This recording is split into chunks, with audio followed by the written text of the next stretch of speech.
বেশ কিছুদিন ধরে চলা গুঞ্জন শেষ পর্যন্ত সত্যি হতে চলেছে। স্প্যানিশ তারকা নিকো উইলিয়ামসকে নাকি দলে ভিড়িয়েছে বার্সেলোনা। 2031 সাল পর্যন্ত কাতালান দলটির সঙ্গে চুক্তিবদ্ধ হয়েছেন স্প্যানিশ ফরওয়ার্ড নিকো উইলিয়ামস।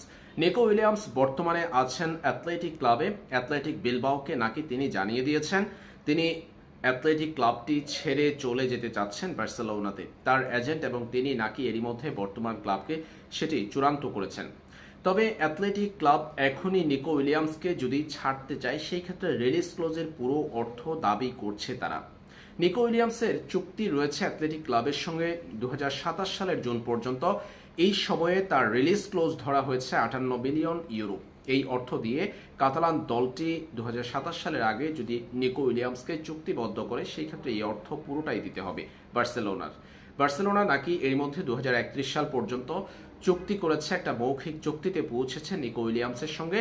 এখন শুধুমাত্র অ্যাথলেটিক ক্লাব থেকে নিকো উইলিয়ামসের ছাড়পত্র প্রয়োজন।